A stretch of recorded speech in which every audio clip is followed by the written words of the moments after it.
Why does your thumb move without permission at 2 a.m.? You're lying there, eyes burning, brain fried, and yet your thumb like it has a PhD in self-sabotage keeps scrolling. You're not even looking for anything, but it keeps moving, flick doom scrolling through memes, fake productivity hacks, and people pretending to be happier than you. It's not you doing it, it's your brain's primitive wiring on autopilot. Dopamine is the puppet master here. Every swipe gives you a tiny chemical hit that says, maybe the next post will fix my life. Spoiler, it won't. You've basically turned your phone into a slot machine and your thumb into the lever. You think you're just catching up or unwinding, but really, you're feeding a $1 trillion attention economy that studies your sleep schedule better than your doctor does. These apps know the exact color of blue light that keeps your brain half awake and craving one more hit. You think you're free? Nah, you're being played like a lab rat that learned how to scroll instead of pressing a button for sugar water. And here's the punchline: you volunteered for it. You installed the apps, you left notifications on, you told your brain, here, have unlimited dopamine. I trust you. That's like handing a toddler your car keys and being surprised when the house burns down. But here's the fix. You can rewire that dumb little dopamine loop. First, catch the moment your thumb moves on its own that microsecond before the swipe. Don't stop it. Just notice it. That's awareness, and it's the kill switch to automatic behavior. Second, weaponize friction. Move the apps off your home screen, switch your phone to grayscale, or set a 1-minute timer for social media. Yeah, you'll hate it, but that's the point. Your brain only learns when it's uncomfortable. And third, fill the silence with something real: music without lyrics, journaling, a 5-minute walk in the dark where you remember you're a human, not a data point. Because here's the truth. You don't lack discipline, you're just outnumbered. Billions of dollars are being spent to keep your thumb moving, but awareness is free, and it's your only weapon. So the next time you're doom scrolling at 2 a.m., remember this: you're not lazy, you're addicted. And every time you choose to stop, even once, you're not just fighting your habits, you're fighting an entire system built to keep you numb. So be smarter than your phone. Outscroll the scroll. And maybe give your thumb the night off. It's been working overtime while your dreams are waiting. And it gets worse. You think your phone is just a tool, right? Something you control? Wrong. It's the most sophisticated behavioral experiment ever created. And you're the unpaid lab rat performing perfectly. Every scroll, every pause, every millisecond your eyes linger on a post is being tracked, fed, and analyzed to predict your next move before even you know it. That's why when you tell yourself, okay, one last video, your feed instantly drops something terrifyingly relevant, like it can read your mind. Spoiler, it doesn't need to read your mind. It trained your mind. You've been conditioned to crave stimulation like a digital Pavlov's dog, drooling not for food, but for novelty, validation, and chaos. That's why you can scroll through 40 posts in a minute and still feel empty. Your brain's reward system has been hijacked. The same neural pathways that kept your ancestors alive in the wild are now being farmed for ad revenue. And while you're staring into that glowing rectangle, your goals, dreams, and deadlines quietly dissolve in the background like a file you forgot to save. You think you're relaxing, but you're actually reinforcing a neural addiction loop designed to make you comfortable with wasting time. Your thumb doesn't move by choice. It moves because your brain's been rewired to associate stillness with boredom, and boredom feels like death. That's why silence feels unbearable now, why standing in line or sitting alone makes you reach for your phone like it's oxygen. The modern brain isn't scared of danger anymore, it's scared of stillness. And that's the real trap, because when your mind can't sit still, it can't focus. And when it can't focus, you can't think deeply. And when you can't think deeply, you stop being the pilot of your own life. You become a passenger on a dopamine roller coaster you never bought a ticket for. But what if I told you that this isn't just habit, it's architecture? Engineers literally design your apps to drip feed you uncertainty. Infinite scroll was invented to remove friction, the pause that used to let your brain ask, do I want to keep going? Now it's endless. No breaks, no exit, just one more hit. And that's not an accident, it's a billion-dollar formula. Because if they can keep your thumb moving, they own your time. And if they own your time, they own you. And here's the twist. This isn't even about attention anymore. It's about identity. You scroll long enough, and you start thinking in the language of the feet short, loud, empty, reactive. You start craving conflict, novelty, validation, not because you care, but because your brain's been trained to need something, anything to feel alive. That's why when you finally put the phone down, everything else feels dull. The real world moves too slow. Conversations feel awkward. Reading a book feels like watching paint dry. You've been speedrunning life at 300 posts per minute, and now you expect reality to load faster. But it won't. And that disconnect, that unbearable silence, that's where anxiety creeps in.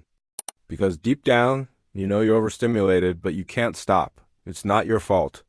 You were trained for this. But now you have to untrain. You have to start giving your brain microdoses of boredom. Sit in silence for 60 seconds and feel the itch. That's your mind detoxing. That's dopamine withdrawal. But if you push through, something incredible happens. Your thoughts start returning. The real ones. The ones buried under noise. The goals you abandoned. The ideas you forgot you had. The creativity that never had space to breathe because your mind was always full. That's why the most successful people you know aren't smarter. They're quieter. They've built a mental firewall against constant stimulation.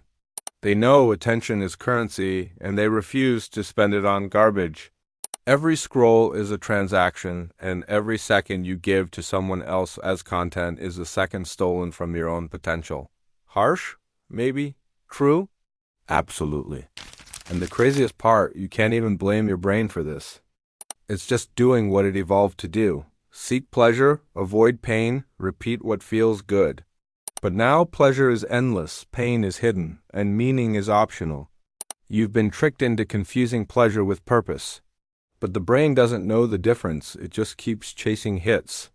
And that's why one day of just scrolling turns into a lifestyle of distraction.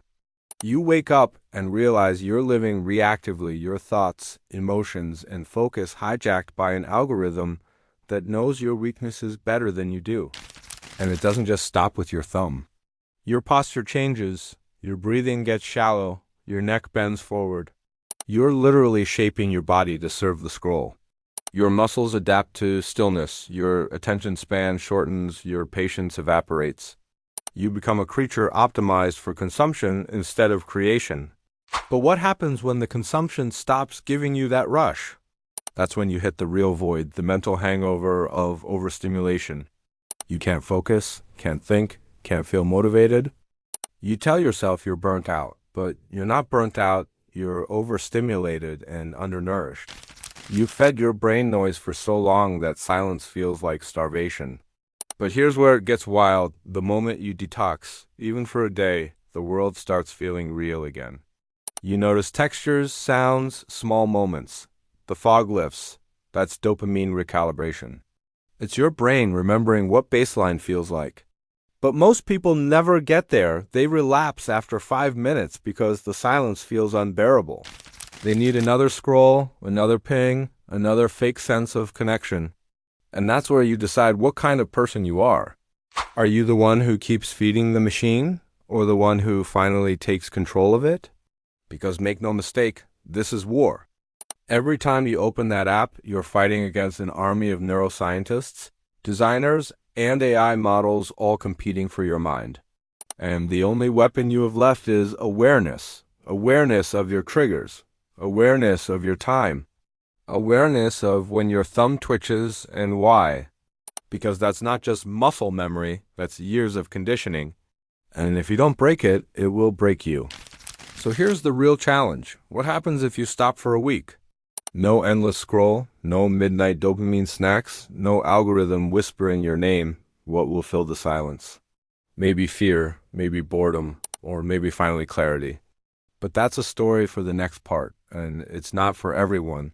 Because most people can to handle what happens when the noise stops and the real voice inside finally starts speaking again. So now you know the truth. The thumb wasn't the problem, it was the symptom. You weren't just scrolling. You were escaping silence, boredom, discomfort, responsibility, everything your mind didn't want to face. But tonight, maybe for the first time, you finally saw it for what it is, control disguised as choice. Every flick, every like, every just 5 more minutes has been programming you to surrender one small piece of freedom at a time. But here's the powerful part you noticed. And awareness changes everything. Because the moment you see the trap, it loses its power over you. That's where it starts. Not tomorrow, not after the next motivational video right now. This is your moment to take your mind back. So, if this message hit you hard, if you felt that twist in your chest when I said your thumb moves without permission, don't just keep scrolling. Stop. Type your truth in the comments. Write your confession. Tell the world what you've realized, what you've overcome, what small battle you're fighting tonight. Maybe it's your phone, maybe it's procrastination, maybe it's the war inside your own head, but write it down. Because your words might wake someone else up. And if this video helped you see things differently, share it. Don't just send it to one person, send it to 10. Post it, forward it, text it. Because every person who watches this isn't just consuming another piece of content, they're re-breaking another chain. When you share this, you're not spreading entertainment, you're spreading awareness. You're helping someone else look up from their screen, take a breath, and remember what life actually feels like. You have no idea whose life you might shift tonight. One friend, one stranger, one insomniac scrolling at 2 a.m. trying to fill the same void you just escaped. So do it. Share this video. Write your story below. Join the movement of people who refuse to live on autopilot, because this isn't just about stopping your thumb, it's about waking up your soul.